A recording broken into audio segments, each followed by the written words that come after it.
I never imagined that moving into Oak Ridge Estates would come with a neighbor like Karen. After 3 decades of military service, I was ready to trade uniform inspections and deployment schedules for quiet mornings and peace of mind.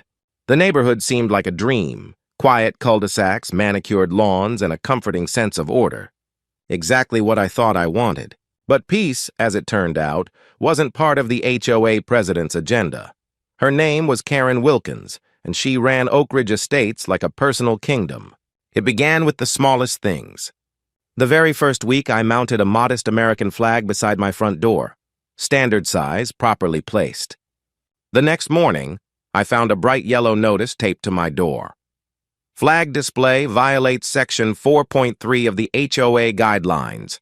Remove immediately. I reread it twice, certain there must have been some mistake. I'd combed through those bylaws before buying the house. There was nothing banning flags. I called the HOA office, and after a few transfers, a voice came on the line. "Mr. Mitchell." Karen sighed, stretching my name like a reprimand. "We have standards here in Oak Ridge Estates. Your flag is in a non-approved location. You'll need to file a request with the Architectural Committee." Her tone wasn't informative. It was patronizing, like a teacher scolding a misbehaving student. Still, I played by the rules. I filed the paperwork, attached photos, and waited. 2 weeks later, a denial letter arrived with no explanation. The next day, I ran into Karen by the community mailboxes. She barely met my eyes, just offered that smug, knowing smirk that said, "You'll learn how things work here." That was my first real sign that something deeper was going on. It wasn't just the flag, it was me, or more specifically, what I represented. One chilly morning, I threw on my old service jacket before heading to check the mail. Karen was walking her little white terrier down the sidewalk. The moment she saw me, she froze. Her expression tightened. "We don't do that here," she said curtly, waving a manicured hand toward my jacket. "This isn't a military base. That kind of thing makes people uncomfortable." I just stared at her, speechless. I'd served 30 years for this country, and never once had anyone told me that a service jacket was uncomfortable. From that day forward, the harassment escalated. Notices appeared constantly. My lawn was half an inch too long. My garbage can sat at the curb too long after pickup. Even my mailbox, which was perfectly standard, was deemed the wrong shade of black. Each time, I complied. I trimmed, painted, adjusted, thinking maybe it would buy me some peace. But instead, things took a darker turn. My mail started vanishing. At first, I assumed it was a simple error: lost bills, misdelivered letters. But when my Veterans Affairs check stopped arriving for 2 months, I knew something was wrong. I called the VA and they confirmed the checks had been issued. They suggested contacting the post office. When I spoke with a postal worker, her concern was immediate.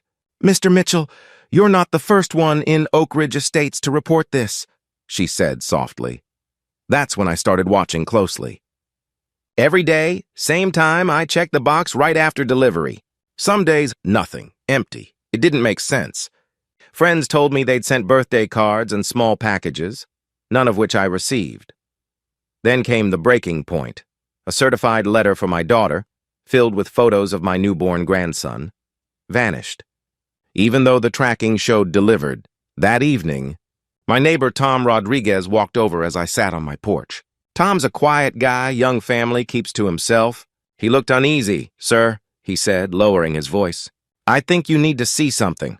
Tom had installed a security camera after his kid's bike went missing. He pulled out his tablet and opened a clip.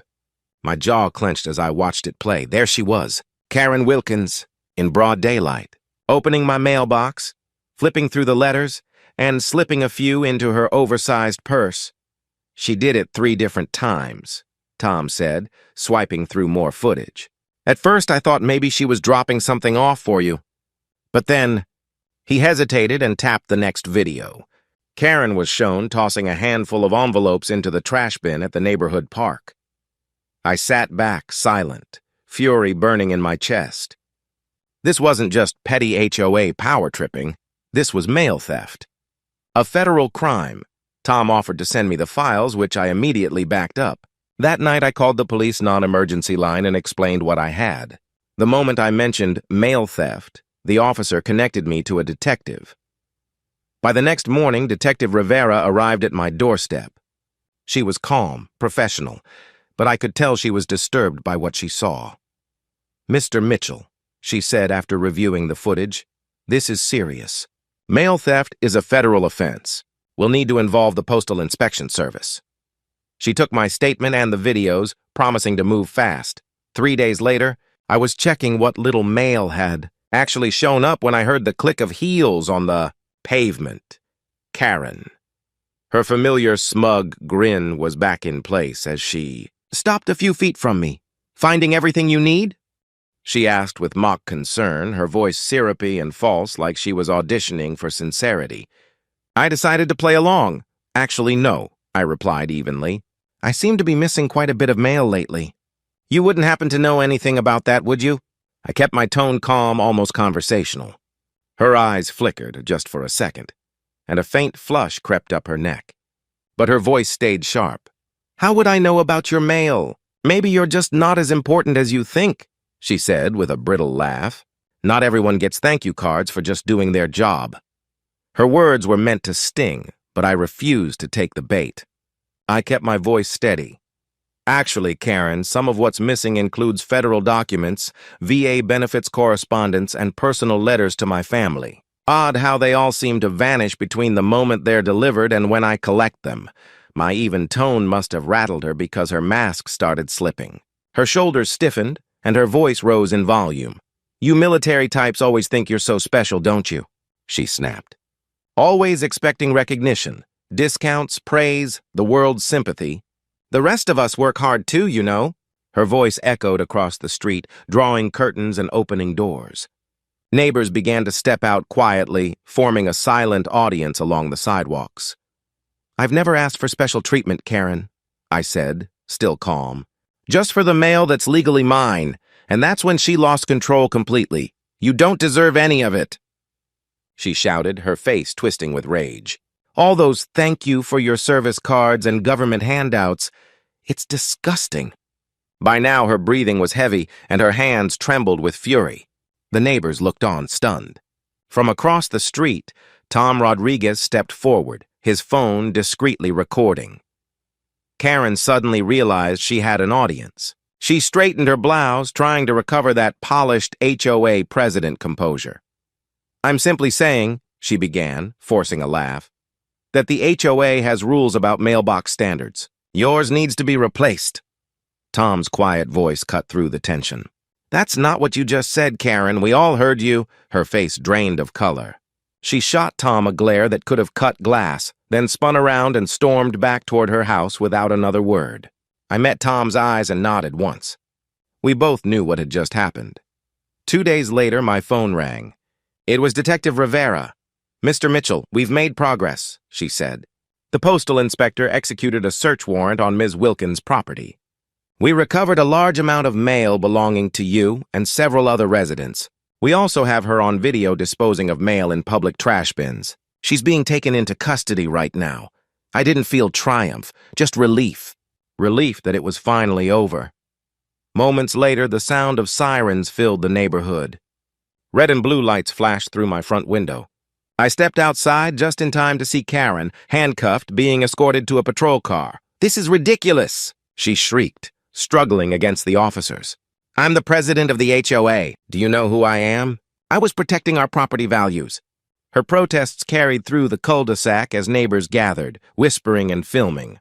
She caught sight of me watching from my porch and pointed, her voice shrill with fury. "He's the problem. People like him bring down neighborhoods like this. He doesn't belong here."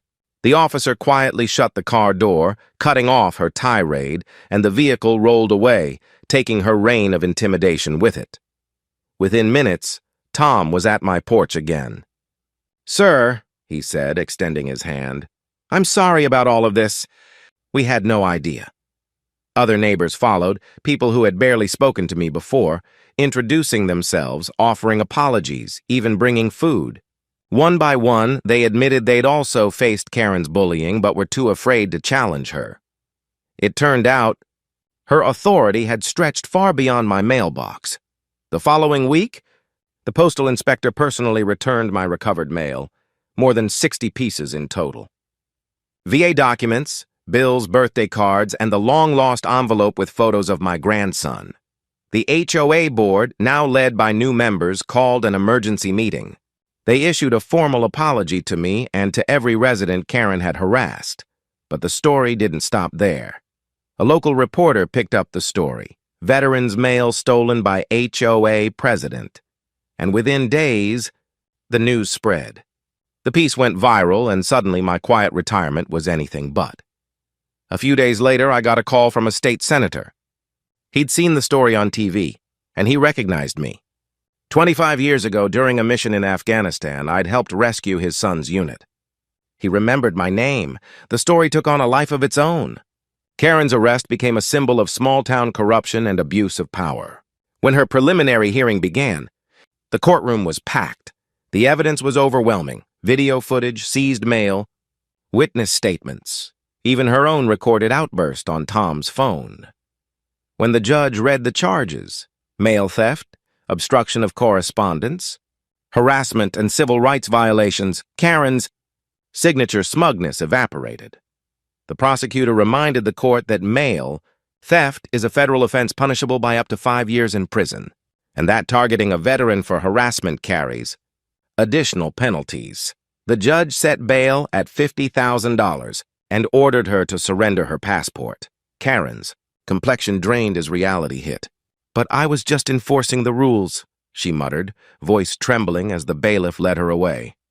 "I was protecting our community." No one, not the judge, not the audience, not even her former allies, seemed convinced. In the end, she was sentenced to 18 months in federal prison, 5 years of probation, and ordered to pay $25,000 in fines and restitution.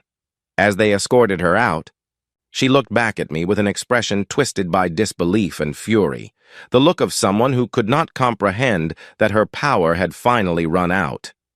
In her mind, she was still protecting Oak Ridge Estates, but to everyone else, she had become the cautionary tale, proof that in even the quietest neighborhoods, power unchecked can turn the smallest person into a tyrant. And that peace, true peace, only exists when someone finally stands up to it.